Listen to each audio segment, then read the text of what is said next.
Hello അസ്സലാമു അലൈക്കും. കോഴിപ്പാടിനാണ്. അപ്പം ഇന്ന് നമ്മൾ ഹെൽമെറ്റ് റിപ്പയർ ആയിട്ട് വീണ്ടും ഇറങ്ങുകയാണ്. മറ്റേ സ്ഥലം ഉറപ്പിച്ചിട്ടില്ല. ഏതായാലും സ്ഥലം ഇപ്പം ഇന്നലെ ഒരു ചങ്ങായി ചോദിച്ചിരുന്നു, ഇവിടെ ഒരു 2-3 ദിവസമൊക്കെ ഒരു സ്ഥലത്ത് നിൽക്കല്ലേ നല്ലത് എന്ന് ചോദിച്ചിരുന്നു.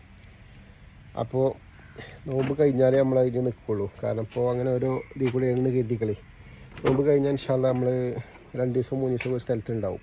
അപ്പോൾ അതിനനുസരിച്ചുള്ള ടെൻറ്റുകളും സാധനങ്ങളൊക്കെ നമ്മൾക്കുണ്ടാവും. അപ്പോൾ എന്താ വെച്ചാൽ നമ്മൾക്ക് സാധനങ്ങൾ കുറവാണ് ശരിക്കും. ഇപ്പോൾ ഹെൽമെറ്റുകളും ചെയ്ത് കണ്ടമാനുണ്ട്. ഹെൽമെറ്റുകളൊന്നും ഇപ്പോൾ നമുക്ക് കാണിച്ചു തന്നിട്ടല്ല.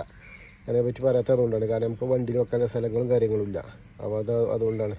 ഇപ്പോൾ നമുക്ക് ഇനി ബാക്കിയിൽ നമുക്ക് പോയാൽ പോകാമെന്നില്ല. നമുക്കൊരു അതിനകത്ത് എത്തിയിട്ട് നമുക്ക് ബാക്കിയിലത് തീരുമാനമെടുക്കാം. ഓക്കെ.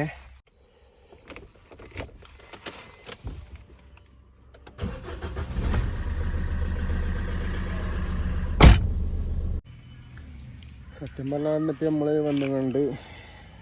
വന്ന് എത്തിപ്പെട്ടത് ഇവിടെ ശാന്തിയാണ്.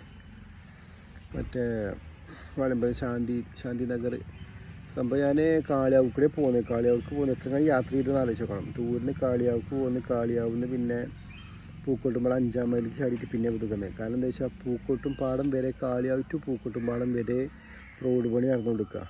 അത് സത്യം പറഞ്ഞാൽ നമുക്കറിയില്ലല്ലോ, റോഡ് പണി നടക്കണേ ധാരണ നമ്മൾക്കില്ലല്ലോ. അങ്ങനെ മറ്റേ പൂക്കോട്ടും പാടത്തുനിന്ന് പിന്നെ 5-ാം മൈൽ കയറി 5-ാം മൈലിൽ നിന്നാണ് പിന്നെ ഇങ്ങോട്ട് പോകുന്നത്. ഞാൻ നേരെ പെരിക്കായില്ല അവിടെ ഇടയിൽ പിന്നെ നോക്കാൻ നീട്ടിട്ട് പിന്നെ ഇങ്ങനെ പോകുന്നതാണ്. കാരണം റോഡ് പണിയാകുമ്പോൾ ബൈക്ക് യാത്രക്കാർ വളരെ കുറയും. മറ്റേ അങ്ങനെ പ്രശ്നമുണ്ട്, യാത്രക്കാരനെ അതിൽ കുറവാണ്. കാരണം അങ്ങനത്തെ റോഡ് പണി നടന്നു കൊടുക്കുക. നമുക്കത് അറിയാതെ നമ്മൾ ആ റോഡിൽ കയറുകയും ചെയ്തു. കാരണം ഇവിടുത്തേട്ടുള്ള കയറി പിന്നെ ഞങ്ങൾ പോകുന്നു. നിങ്ങൾ ചടച്ചപ്പോൾ പിന്നെ പോകുന്നു. സംഭവം പൂക്കോട്ടുംപാടം വരെ കാളിയാവ് ടു പൂക്കോട്ടുംപാടം വരെ റോഡ് പണി നടക്കുകയാണ്. റോഡ് ഇൻഷാ അല്ലാഹ് നൽകി നാളെ ശരിയാവും. പക്ഷെ ഈ പുറത്ത് പോയി പണിയെടുക്കുന്ന ആൾക്കാരുണ്ടല്ലോ, എങ്ങനെ ഈ മറ്റേ വണ്ടിയിൽ ഫ്രൂട്ട്സ് വെക്കുക, അതേപോലെ മറ്റേ ഇങ്ങനെ ലൈനുക്കൂടെ കൊണ്ടിങ്ങനെ സാധനം വെക്കുക, പഞ്ചമാരികത്തുള്ള ആൾക്ക് ഓലൊക്കെ വലിയൊരു അനുഭവമൊക്കെ എന്തോ. ഒരു ദിവസം നല്ല കച്ചവടം ഉണ്ടെങ്കിൽ പിറ്റേ ദിവസം വെറുതെ കുത്തിരിക്കാരം. ഒരു ദിവസം നല്ല കച്ചവടം ഉണ്ടെങ്കിൽ പിറ്റേ ദിവസം വെറുതെ കുത്തിരിക്കാരം. പക്ഷേ ഇതിന്മേൽ ആരും വിട്ടുപോകാത്തതിൻ്റെ കാരണം എന്താണെന്ന് അറിയോ? നാളെ ഇതാണ് ശരിയാകുമെന്ന് കരുതിയിട്ടാണ് ഇതിന്മേൽ ആരും വിട്ടുപോകാത്തത്. അപ്പോൾ പല ആൾക്കാരും ചിലപ്പോൾ കാണുന്നത് കണ്ടില്ല, മരത്തിൻ്റെ വീട്ടിൽ കാണാം ഒരാളിങ്ങനെ കുത്തിരിക്കണം. ആൾ എന്താ വെച്ചാൽ അന്നത്തെ ദിവസം ചിലപ്പോൾ കുറച്ച് പേർക്ക് കേൾക്കാൻ കച്ചവടം. പക്ഷേ അത് ഇട്ടെറിഞ്ഞാൽ പോകല്ലേ ചെയ്യുന്നത്.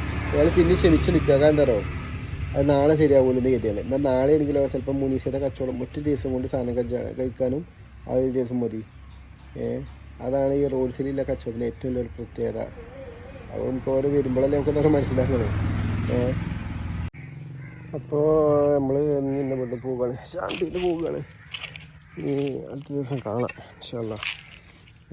എന്നിട്ട് എന്തെങ്കിലും കാര്യങ്ങൾ എന്തെങ്കിലും അറിയാമെന്ന് ചോദിക്കാനുണ്ടെങ്കിൽ എൻ്റെ കോൺടാക്ട് നമ്പറിൽ മറ്റേ പറയാം. എന്നാൽ ഞാൻ കഴിയുന്ന കാര്യങ്ങളാണെന്നുണ്ടെങ്കിൽ ഞാൻ അതിന് മറുപടി പറഞ്ഞുതരാം. ഓക്കെ. ഇതാണ് നമ്മൾ റോട്ടിലെ കുറ്റിയൊക്കെ അടിക്കാനുള്ള സാധനം.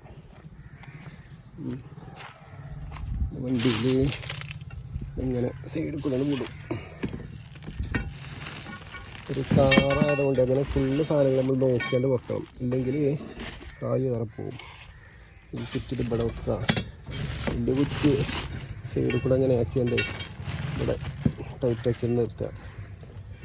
ഡോറിൻ്റെ അടിച്ചാൽ തൽക്കാലം പാട് നിൽക്കും. ഇതല്ലേ നമ്മളെ പോയി പാടുന്നത്. ഏകദേശം നിന്നു. ഇനി നമുക്ക് അടുത്ത പരിപാടി പറഞ്ഞാൽ വണ്ടി കയറാം. വണ്ടി കയറിയാൽ ഏകദേശം ഇങ്ങനെ തന്നെ കയറും. സാധാരണ ഉണ്ടായില്ല. അപ്പോൾ ഹെൽമെറ്റ് തൽക്കാലം അങ്ങോട്ട് വെക്കുക. വെട്ടി മുഴുവൻ തൽക്കാലം ഇവിടെ മാറ്റി വെച്ചാൽ അതുമായി നമുക്ക് വല്ല വണ്ടി വിടാം. ബിസ്മില്ലാഹിർ റഹ്മാനിർ റഹീം. ഓക്കേ.